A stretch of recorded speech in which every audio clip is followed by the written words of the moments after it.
Hello, friends, and welcome to the show. I'm Tyler, host of the Tyler Knows Everything podcast, where the nose is crossed out because I always want to learn more.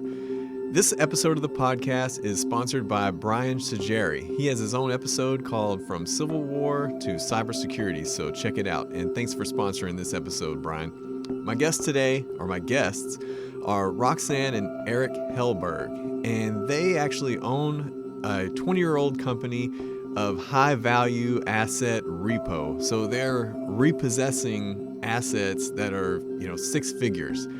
We had some incredible discussion about crazy stories and what all is involved in that process. So please welcome Roxanne and Eric. Tyler knows everything. I said, I got to get you on the podcast before you get too big. And he was like, oh, that's not going to happen. But that second book came out. There was a collaboration with John Gordon. And man, he's been busy after that. He's a classic dude. Story of despair to triumph. Yeah, it's a unique story. There's no one else that has a story similar to that. All right, everybody. Well, we're here with Roxanne and Eric Hellberg.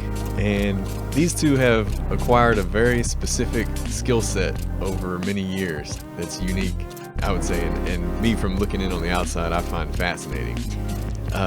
So I guess what I would call it is high value asset repo.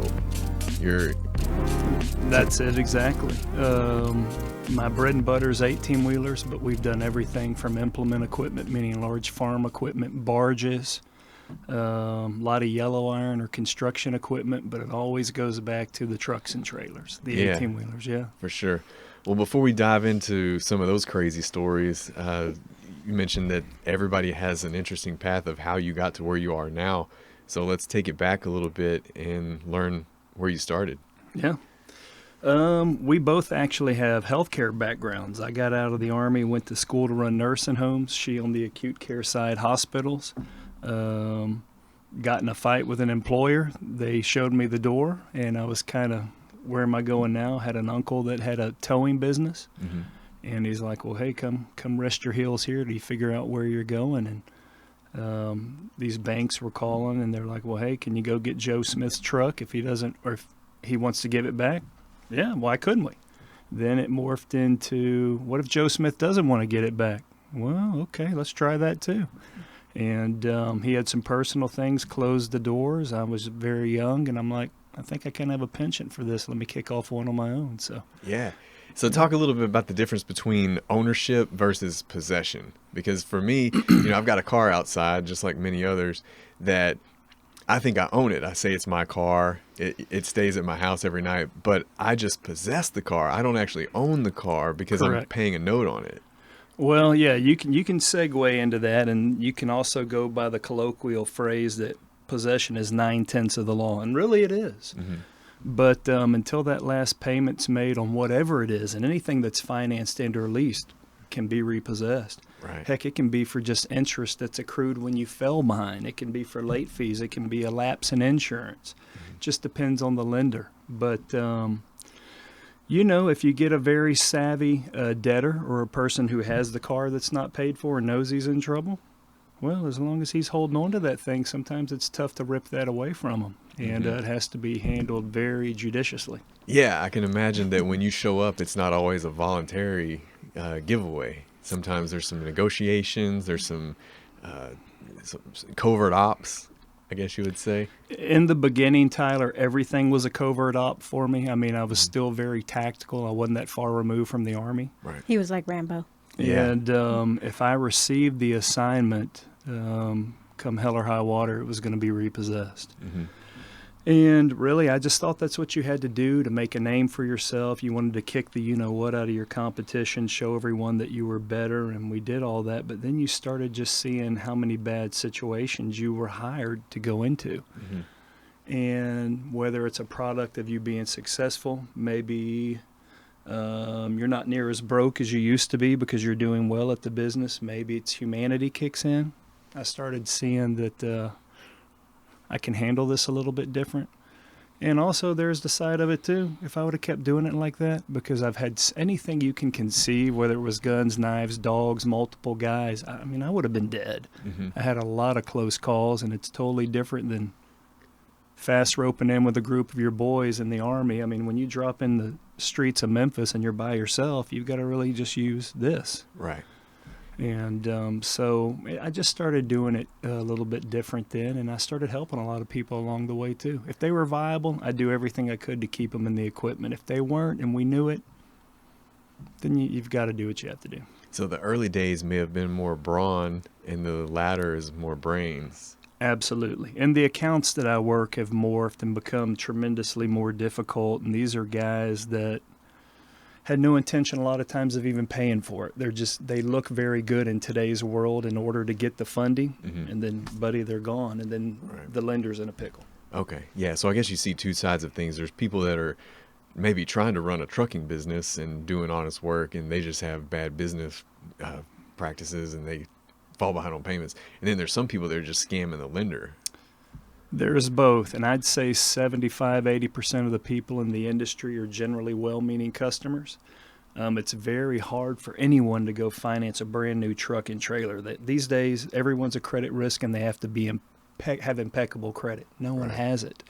And some of those 18-wheeler rigs they're six figures. Oh yeah, right? Yeah, both the truck and the trailer. And so really what you're saying is, if it's a single owner operator with a truck and trailer note, this guy can never come home. If he has a wife, he has kids, he's not going to see him, or he's not even going to come close to making it. Right. And so then you've got all the points in between, multiple trucks, fleets, all that good stuff. Yeah. And so did you have to, along the way, become an expert at driving almost everything? I really did.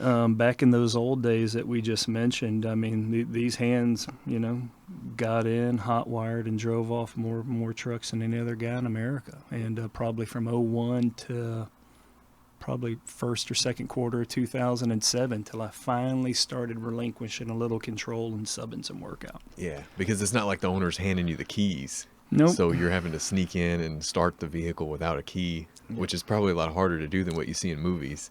In movies, they usually rip off a plastic panel and rub two wires together, and it starts right up.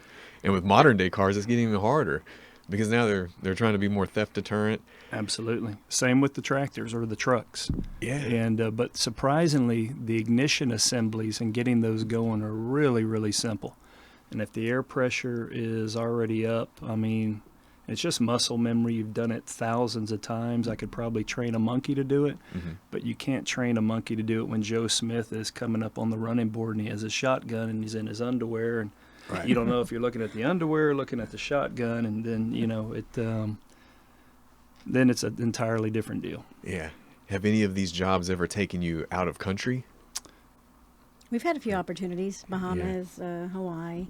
Primarily just the United States? Yeah, continental U.S., yeah. Okay. Yes, sir. And has it ever gotten, like, maybe in marine, like boats, or I'm sure there's some high-value, boats, even just some of the fishing boats, sometimes get up there. This area is prolific in it. I don't have clients that do the watercraft or marine craft. I mean, I'm not opposed to it, but there's a lot of people that's their sole niche. There's people their sole niche are planes, vending machines, whatever. Mm-hmm. So, yeah. Yeah, I guess you find that alley or that street or avenue that you're the best at in your craft is with hot wiring vehicles and maybe knowing 18-wheelers, knowing the clientele, and then you have the same thing for people who are doing it with airplanes because that show became popular, the airplane repo. It's really good TV. Yeah. Which I've gone flying with friends that have Cessnas, and we spend 35 to 45 minutes just checking stuff, making sure it's ready. And they're not going to have that when they repo planes or know when. I saw a guy, he looked for the flight log to see if it had been inspected recently, but he's just like, I'm just going to get in and go and hope that it makes it. Well, yeah, that's exactly. I mean, earlier you said, Tyler, I mean, you have to drive everything. I mean, a driver gets used to his particular truck, right? Right. But no, you had to be very well versed in getting in all of them and operating all of them, and at a moment's notice, and no matter the condition. And so, I mean, I've hauled tail out of places and been going down the road and stuff that never should have been on the road. Yeah. With stuff that never should have been in it, and Right. Everything known to man. And loads sometimes that have all kinds of things that get the authorities all riled up and that can shut down big operations. And I mean, you can take some prize circuit boards from a maquiladora in Mexico, and buddy, you'll have the president of GM on the plane flying down to El Paso the next day. So yeah, I because typically on a repo, whatever property is inside that vehicle is just going with it too. yeah, Or in the trailer. absolutely. And I mean, we'll work out the logistics and try to get them to the intermediary, get the brokers, shippers, whatever, receivers involved. I mean, we've taken livestock, and that's a real tenuous deal. Yeah. The frozen stuff and the perishable stuff, that's keeping the reefers going. So but yeah, it gets into all kinds of stuff. Wow. And what are some of those sketchy situations that you got into maybe in the early days versus now? Well, I'd say the people are a lot more dangerous that I deal with now, and they're smarter. And but so finding them and/or the equipment a lot of times is half the battle. But when our daughter was small, at 2, I mean 0 to 2, I was on the road, man. Yeah. I was trying to make a name for myself. So I was like, couldn't see Roxanne, couldn't see Michaela. I'm like, what are we gonna do? So I bought an RV. From 2 to 4, they hit the road with me, and she's seen a lot of them. She could probably tell you. I mean, Yeah. Let's see. I think the one that I recall the most was in Memphis, right across from Elvis Presley's place. He had to go in. The tractor was there, and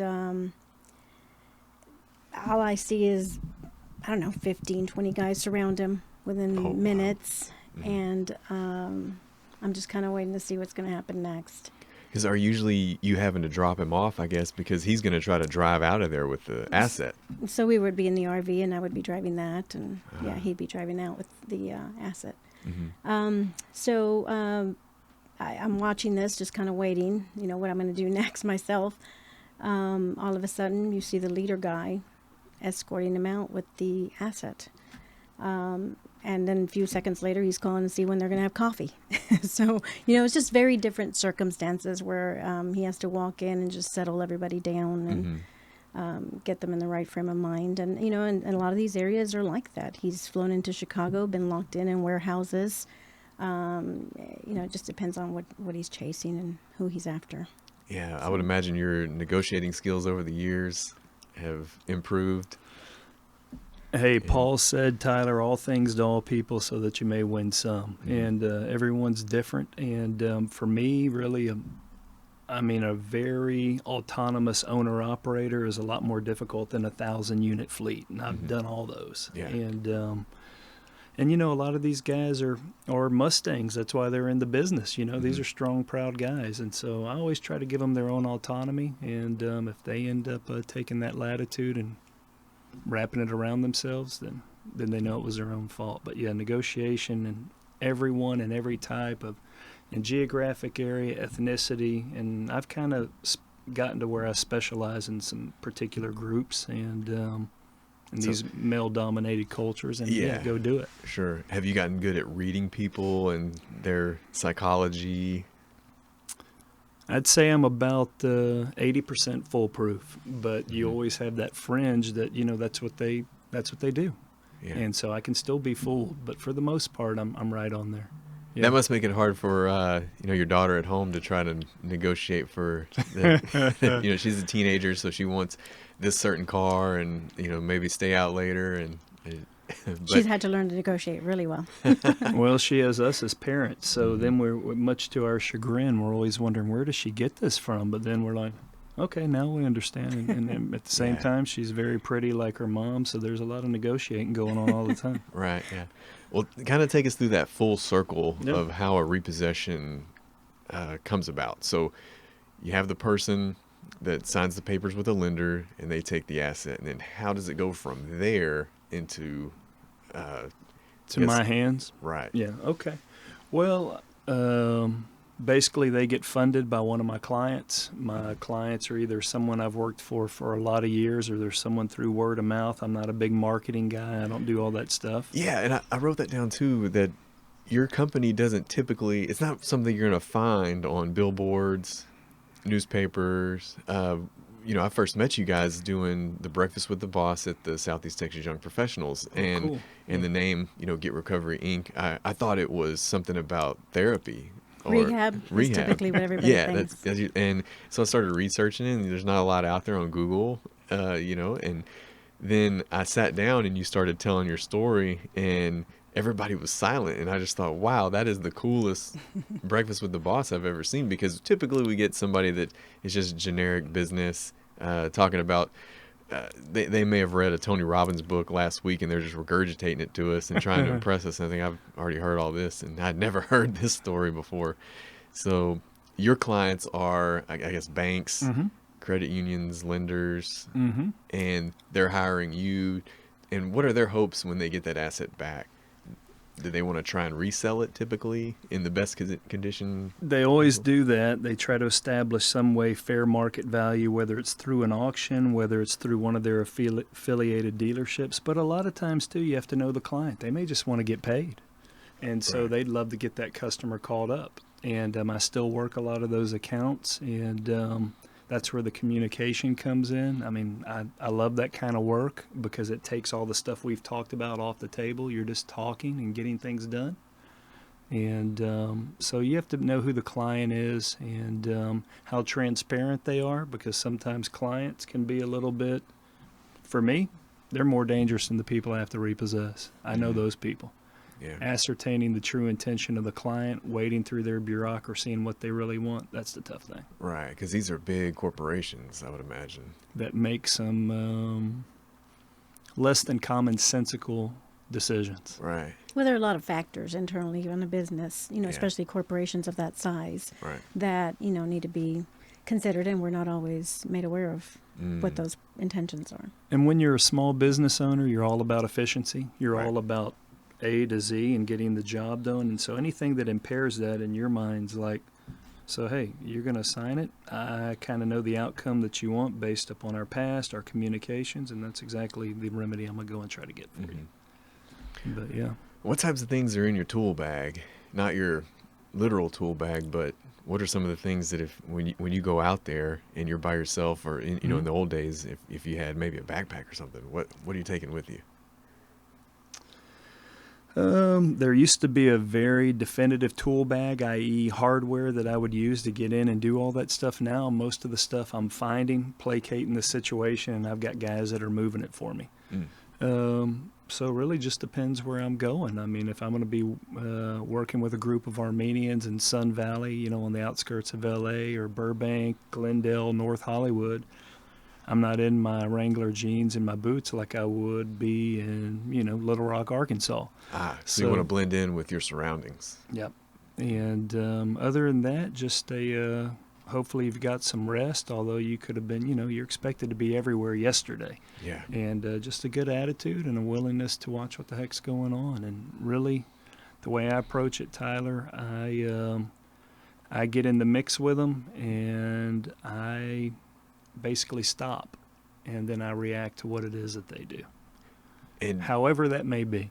do they typically go ahead and pay off their asset at any time, or is that probably the minimum? If it's not a very large balance and or fulfillment of a lease, they'll get that done. But I get a lot of people paid current up to where it's acceptable for the client, and they're ready to get back on sure footing and continue with the loan or lease. Okay. But I do repossess a lot of stuff too. Yeah, and getting the person back to where they need to be, is that also something that the lender is hiring you to do, or so They love that. Okay, that's what they would love that. prefer. I guess Yeah. the outcome is because, and then you're getting paid as well. Correct. And usually it takes that squeeze on the client's customer in order to get to that point. Where I'm at now, Tyler, is, industry's industry, and we're in what I call the Walmartization of America. Everyone wants these one-stop shops and this and that, and hey, cheaper may be better for this or that, but it isn't always. And so typically when I receive an assignment now, they've already tried cheaper 3 or 4 times. They've got judgments conferred through either their internal counsel or subcontracted counsel. It's totally ineffectual. And then they're like, well, hey, it's still cost effective to pursue this thing. We think we've got enough equity in it, and we want some of this guy's money. All right, give it to Eric. And then I go and make hay. Yeah.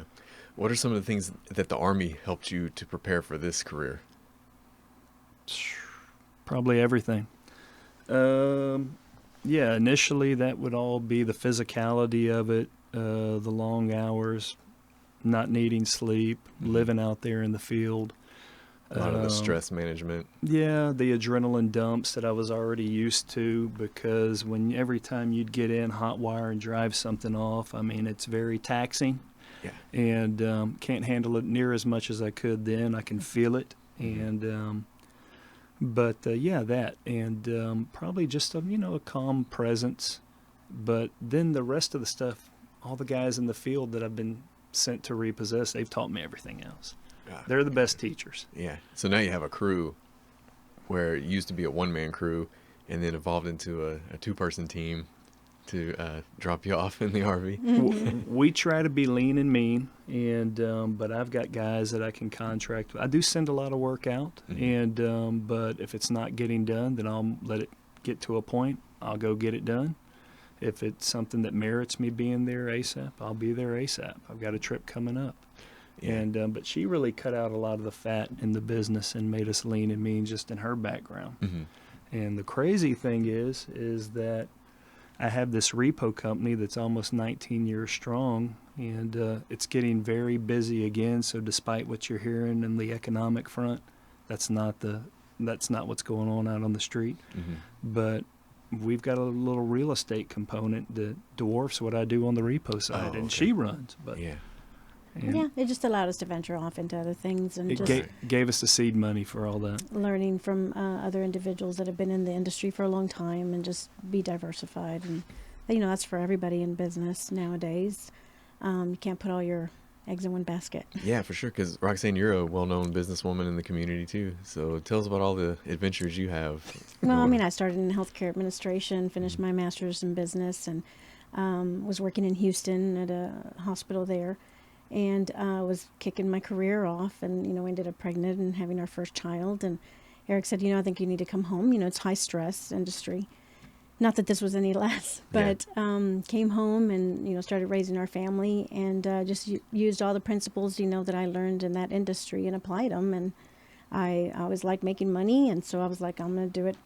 Continue what I was doing before, and so that's how I dabbled into real estate, and just really appreciate what that's done for us. Do you have any marriage advice for the youngsters listening on how to own multiple businesses together and you're still here? Yeah. Yeah, work as hard on your marriage as you think that you ought to be working on that business. And learn to communicate. And I mean, Roxanne just touched upon it, showed us how to make money that's really true, because for a guy that's trying to validate themselves and do better than the other guy, no matter what your venue is, well, you kind of lose sight of the fact, heck, we're not doing this for practice. I don't care that I repossessed these 10 Peterbilts for this client. Did I really make any money doing it? Yeah. Look at what it took me to get there and get it done. Hey, it doesn't matter if the client says, hey, that's great. Well, a business has to, because they're all in the business of making money. Sure. And so... yeah, work as hard on that marriage or relationship as you think you ought to be working on the other, and that's tough, because wherever you place your energies, that gets it, and something has to give. And I don't care who it is that tells you this or that or different, or you could have the perfect. There's no perfect formula. That's something you have to work out with you and your spouse. And but none of that stuff's worth foregoing what's really important. Right. I think that's what we had at the foundation. It just, and of course, we believe in God, and so you have that at the center, and I think that's always brought us back in. But certainly there were holidays that I was by myself, and New Year's, and before the kids and so forth, and we just made a decision, and we were going to finish this off together, and so that's where we're at.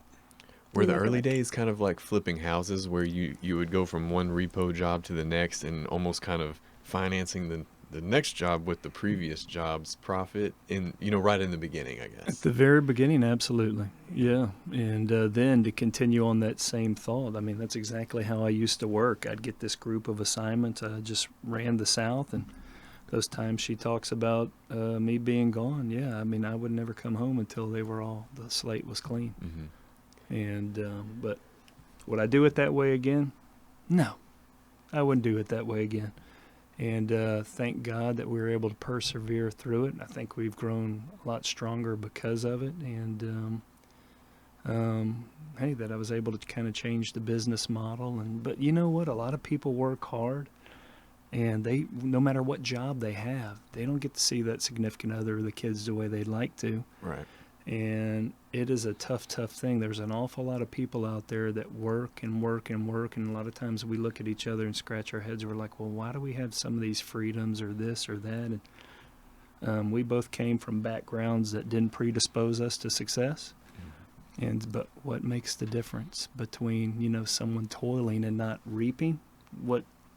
And so, I mean, I feel profoundly blessed. I know most of the big part of it's because of Roxanne. Yeah, that's very good advice. Yeah, and I think you're definitely lucky to have her in those early years see the bigger picture and the vision of where you are now. Maybe you couldn't see it then. It was hard. And, I mean, you know, you hope for that. Right. You know, but, you know, that's your hope. You know, anything can happen. But, yeah, I mean, we do feel profoundly blessed that it's worked out. And, you know, the way the foundation was laid on and built upon has been fruitful. Yeah, humans and companionship are a weird thing, you know, because you can be amazed how you're young and you know you have to have a career, you know you have to make this money to survive, and you can have a spouse that travels and they're gone a lot, and the other spouse will just say, just give it all up and come home, and you're thinking, what, are you crazy? You know, Yeah. what are we gonna? But that's how humans are wired. You know, we're wired to so much for companionship that you don't even care about the rest of your life. Sometimes you just want to really be you just want to be close by that person. Absolutely. Yeah. And we go through different seasons in life too. And, you know, our priorities change. And that's part of us constantly evolving. Yeah. So, yeah, man. Do you have any tips on health and fitness out there on the road when you're traveling a lot? I mean, we got to go back to the old Nike mantra, just do it, right? Yeah. And, I mean, you know, when you're on the road, you can find every excuse in the world. Being tired's one of them. I try to rest more when I'm out there, but I still try to exercise regularly. I mean, I do a lot of body weight stuff. On my trip, I was telling you about them, about the takeoff one. Since I'm driving, I'm carrying a kettlebell with me. But yeah, you got to stay in motion, and it's tough because you're so cooped up and sitting, and then getting out, and the food, and this and that. But I make it work. It goes back to that elusive quality not everyone has, discipline.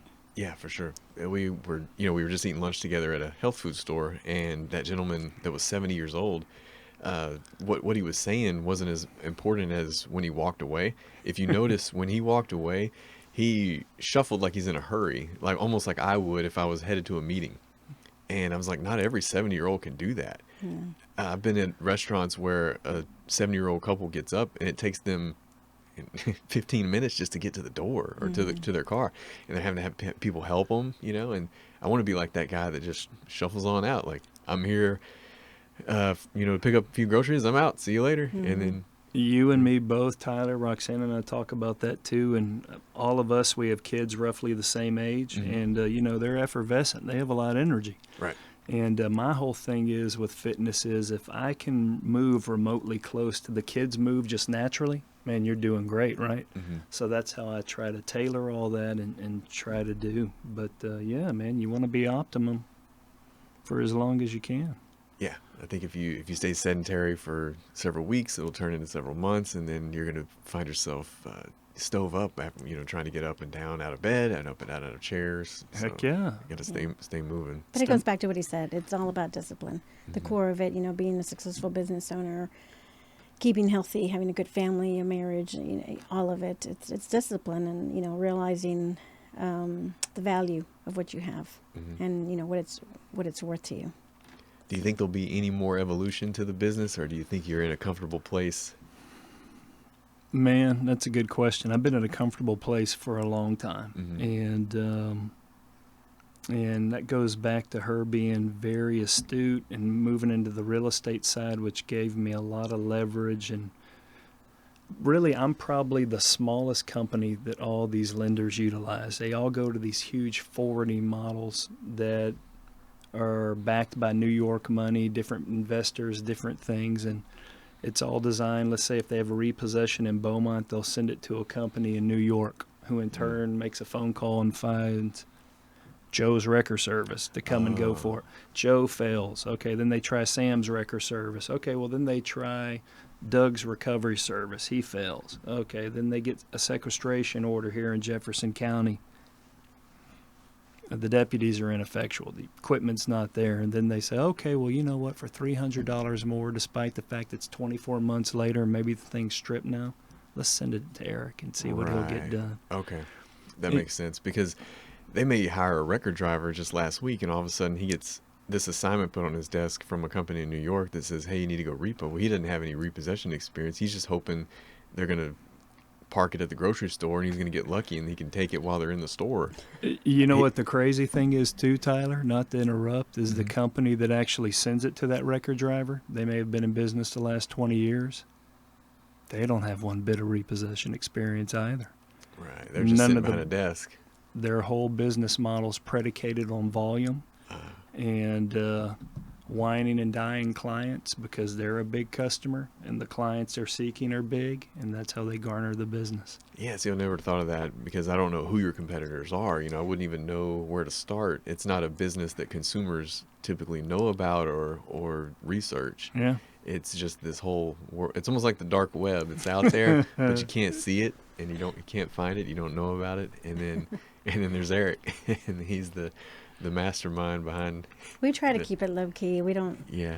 We've been presented with different opportunities to get the company out Television there. shows. I mean, I turned down right. 2 of those, and Yeah, we just kind of. I wonder if it would almost it. hinder the process having somebody go with you to tag along with a camera, or are some of the now I know so real estate television shows are BS. Like we pretty much when they're flipping the house or doing the. Most of those people have already closed on their house and they're just agreed. I've even ran into people that have done that for their own house. But the repo shows, is it similar? Maybe it's. I mean, we've watched a few just for the entertainment piece of it and just to see how factual. Maybe a reenactment. I'm not sure. Yeah. Well, it's very, very difficult. Let's say someone sends me out to get 2 Freightliners. It's very, very difficult to have a whole production team and lighting if needed, sound, everything, and be able to converge upon one spot where these 2 trucks are sitting on a quote-unquote where a customer just didn't say, hey, I put the keys here for you, come and pick them up, and have that set for you. And so I think with almost all reality TV, if it wasn't staged, it probably wouldn't be interesting. Correct. And I think that's why it's staged for us. Yeah. That's a good point too, Tyler, because I mean, you look at it like this, everything in life, I mean, everyone wants to, it's kind of like Vince Lombardi said, everyone has the will to win, but not everyone has the will to prepare, right? And so the actual time I spend repossessing is very, very small, but everything's preparation. I mean, I have a trip coming up to the valley. I mean, a lot of work there. But what I've already done to augment my chances of success, strategically place my efforts, and then to get there, the time I'll spend with that equipment and or those customers is like this compared to everything around it. But that's with everything. Yeah. Yeah. What are some of the differences 20 years ago with technology that helps you? Oh, I remember the stack of maps. Maps. Oh my goodness. I wish we would have kept them. A stack of maps from every county, every city, every That's right. I didn't think about that because you're going somewhere you've never been before and you have to navigate out of there. I think about that with the military a lot. When you have, it was mainly when I watched 13 Hours, the guys that were over there, and when they escaped, it was nighttime. Bombs are going off, and I'm thinking, they wouldn't know where to go. And they did. They got lost driving around because you can't whip out a phone and use GPS in a time like that. True. And that's similar to how it would be 20 years ago. Well, I had so many maps. I mean, just from municipalities. I mean, even down to the county level, state maps, U.S. maps, because, I mean, I was on the road. I mean, whatever vehicle I had there, I did 110, 120,000 miles a year. I was on the road. And sometimes I would still be flying places. But one thing I always did was when it would come down for the time to execute, I always made sure I had a point of ingress, egress known like you wouldn't believe, because when you're under duress, it's very hard to get away. That's right. And so I always had that all planned out. But, now, hey, a lot of times I'll just turn the phone off. And there's a lot of cities I know better than Beaumont. And Roxanne gets mad at me because I get lost here, but I know everywhere else. Right. And, but I'll turn that thing off and be like, you know what, let me just get around a little bit, because I've become reliant on that thing as well. Mm-hmm.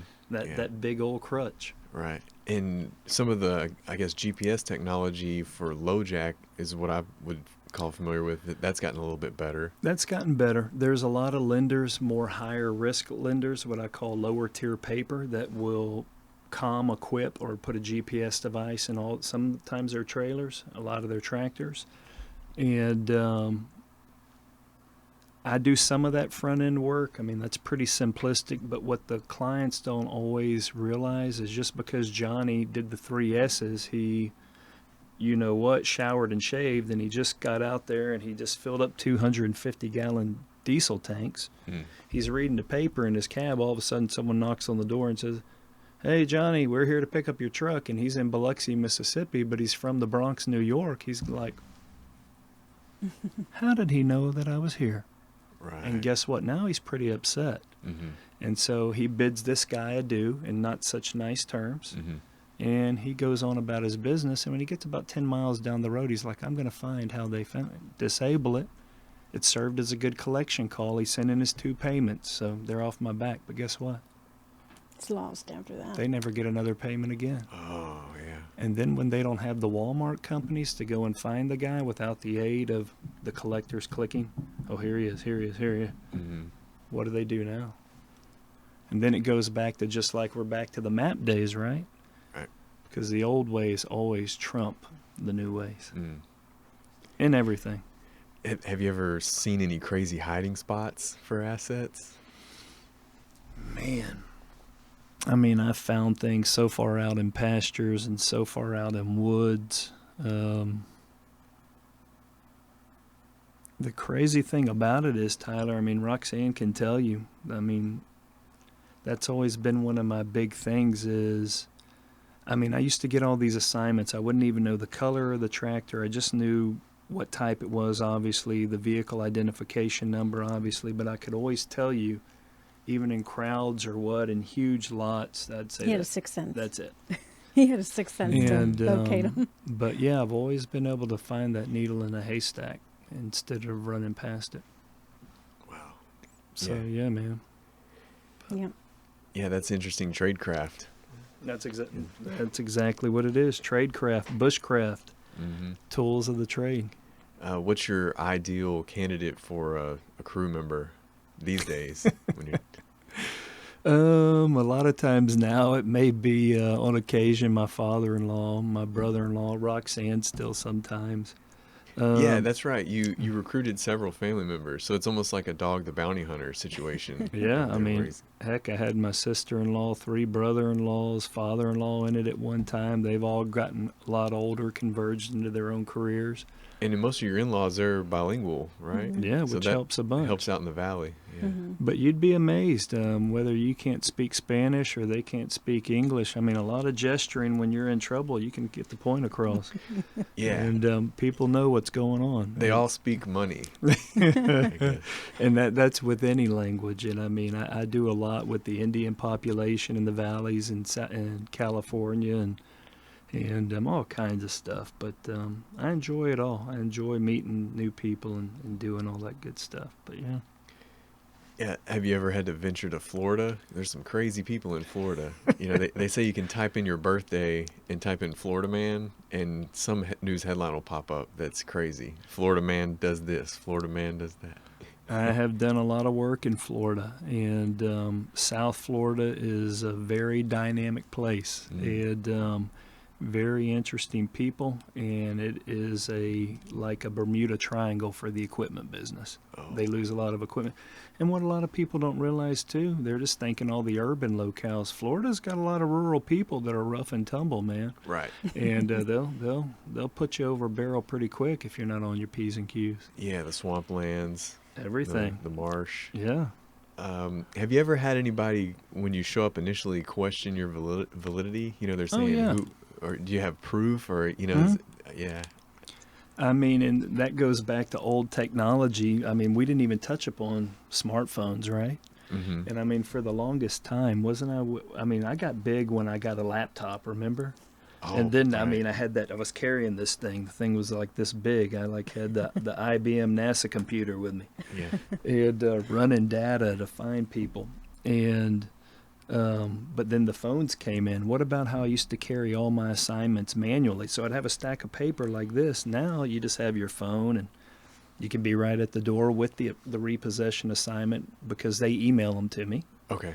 And I can show the debtor or lessee that right there. They know that is their driver's license. They know that's their contract. They can see their signature, and I can email all that stuff to them, text it to them right on the spot. That stuff you never had the liberty to do. I used to have to create these repo packets, and then I'd put cover sheets and give them American colors and all this good stuff. So when I was there, I thought it made me look better. No one cares.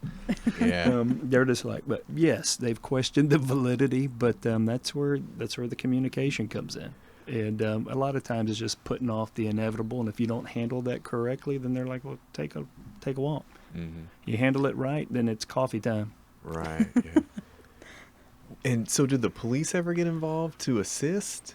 Not to assist. You Wow, can't. Yeah, yeah. that's actually a breach of That's actually a breach of peace or a wrongful repossession to Oh. utilize the power of the state, unless the lender's already through counsel gone through that governing jurisdiction's court system and solicited the help of that area, i.e., in here the county. Mm-hmm. And a deputy and their constable has intervened and done that. Then they can come and intervene, but the lender has to take all those extra steps, which is very cumbersome, Right. costly, and time-laden, and a lot of times never ever works. Yeah, I was always curious about that because it always puts the person in your situation in a very precarious corner, Yeah. and I was wondered that when you get it sometimes evicted from an apartment, usually it's through a constable maybe Mhm. or some county government Mhm. official, and so you're typically not going to argue with them.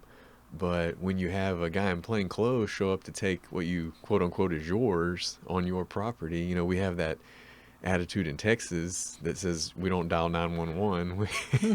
Well, what you just described is the exact delineation of why it doesn't occur, because Deputy Dog shows up, badge and gun. He's got the power of the state behind him, right? You don't yeah. do what he says, he locks you up. Oh, so you're being oppressed by the government, I guess. That is it exactly, Yeah. because there are no debtors' prisons any longer. It's That's a right, civil okay. contract between the lender and this guy, Mm. and so the private citizen has to go make it work. Right. Now, I will interface a lot of times with different law enforcement agencies once we've got to that process and some things and their counsel, but that's rare too. And if they handled it right, a lot of times, it never even has to get to that point. And that's what I'm always trying to convey to these guys.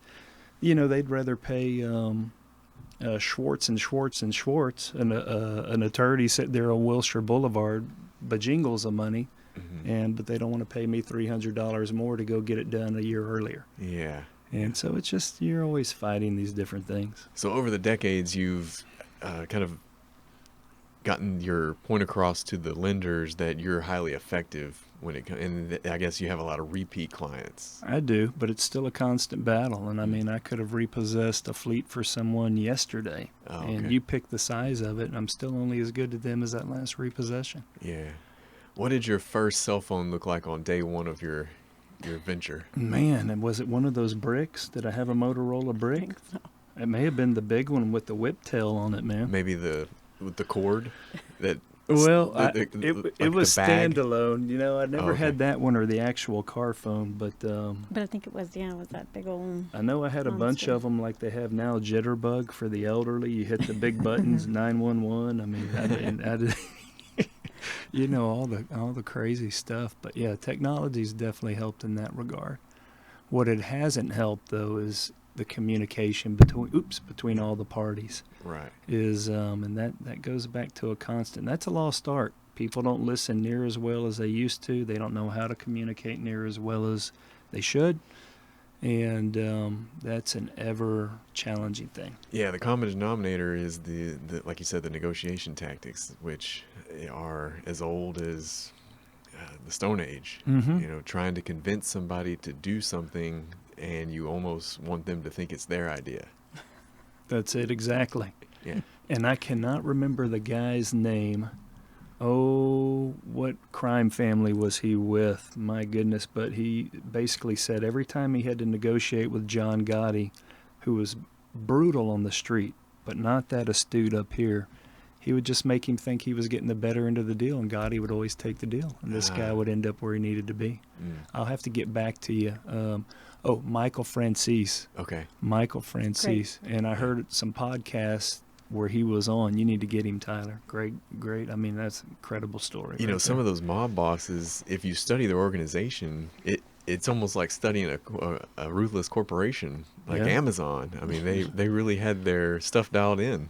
Hey, I would hate to cross Jeff Bezos. No telling where you'd be. He may put you on one of old Elon Musk spaceships, and you'll never come back. Yeah. Well, they kind of they cross each other a little bit. They don't, because they're both trying to they're in the same space kind of when it comes to well, I think Elon's ahead of him when it comes to space, but it's almost like feuding billionaires. They're jousting.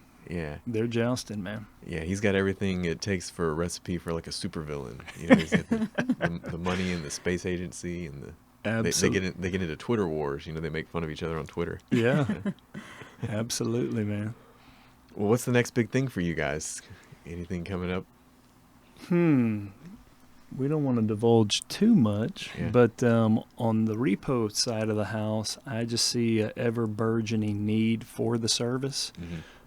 And the people who have been contacting me lately have basically solidified that for me. I know what's really going on out on the street, and I know the models that they're using to get the job done, and it's not working. And the average debtor, or the person who financed or leased the tractor or trailer, they're much more savvier than they used to be. Right. And they look so much better. And I'm talking on paper and numbers and all that stuff. But they're not really. So there's going to be a much higher need. Repossessions are going to go out the wazoo. They already are. And especially in certain demographics like the oil patch, meaning in West Texas, which right now is the only viable shell play still going in America, where money's just changing hands, no one's keeping it. Right. They're just staying operating. They're not making money. Same thing for the California trucker out there who hauls the preponderance of our produce. They're in a real pickle right now. Yeah. But we're going to keep, I'll ride that wave, and we're going to keep doing some real estate stuff, and I think we may enter the arena of building some things instead of just buying homes and renting them long term. Okay, nice. So yeah. And it kind of reminds me of the 2008 housing crisis, where people were getting approved based on no job, no income. They didn't have to show very much for it. You could get a home loan, in the early 2000s, anybody. I remember because my first house that I purchased with a mortgage was 2005. And I brought all my files with me. I had, bank statements, paycheck stubs, and I sat down with a guy from, I believe it was Countrywide, which no longer exists. Right. He's like, "Oh, you don't need any of that." And I was like, "Well, I brought all this for, you're going to give." You need to legitimize me. Yeah, you're giving me a substantial amount of money. And he's like, "Yeah, it's not how we do it." Yeah. Yeah, that's exactly right. So I guess that's going on now with some of these, and I've seen that too, where you get somebody that starts an oil company or starts a drilling company, and they're showing you all this production, and I guess they're doing that for the lenders and just kind of getting a. Well, what you just said, the oil company and or the production or the E&P, exploration and production company, those are your big names. Those are all the ones you know. Then you've got the big service providers. For example, the first part, you have the Exxon. Then you've got the service providers, Halliburton, Schlumberger, Baker Hughes, all those, and then all their offshoots. But then what services them carries the water, the sand, and all the different materials. The building that goes on are all subcontracted companies, right? So in order to get the work of these big boys, they need a certain amount of equipment for the contract. They need a certain make and model of equipment, which means it all has to meet these specs. Well, it all has to get financed. And since everything else has caved in, everyone else in the country's come to that one area, so it's so competitive. They're just the rates. So they're just exchanging money unless you're the big boys. Have you ever had a slip come across your desk and it's a celebrity's name or a well-known? More than you could ever know. Because they're probably getting approved based on their name and who they are. I mean, I could tell you the biggest names in basketball, boxing, football, and you asked about tenuous situations. I mean, gee whiz, one time I was up in Dallas. I didn't say this was a member of the Dallas Cowboys and or any of their entourage, but imagine little old me, and I show up at this real nice house and this private gym to the side of it looking for these guys, and you should have seen the size of these guys all around me, and I could see them in every direction because it's all glass in their weight room.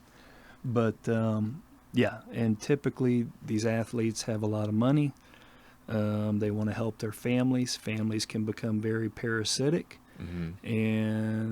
But guess what? We're going to let them have their own free reign, and we'll get it financed in our name, but you go run it, and that way you have some self-worth, right? Never works out. And I've gotten real squirrely with some clients on deals that they did for these athletes that I told them they were just crazy to do. But yeah, because once you sign a pro contract as an athlete, your family comes out of the woodwork, I'm sure. And you have a brother that says, hey, I got a business idea, float me a little cash. And they're probably using their brother's name as a co-signer. And so you're having to show up to a celebrity's house as the repo man. Hey, Roxanne's been with me on some of them. She went to an unbelievable mansion down in Louisiana for the guy that was brought on one team with the sole mission to stop Michael Jordan. So it wasn't Michael Jordan. Right. But it was his arch enemy on the D side of the ball. And so a bunch of different things like that. I mean, lots of them. I mean, yeah, I think Michael Jordan was more into the gambling. Yeah. He gambled on everything. He would gamble with his teammates, Yeah. That guy wanted those adrenaline dumps. He wanted to win. And, hey, we're talking about podcasts and different kind of eclectic information. And I tell you what, I think he paid a much higher price than a lot of us realize with some of that gambling. There were some deaths involved there and some people and some things that happened. And maybe it all correlates. Yeah. But you ask, where do we go from here? I don't know. I feel like, finally, I was running for that level of success that, in my mind I was chasing. And it's like I finally reached that pinnacle. And so I'm just kind of riding that, that wave. And we're always open for opportunities.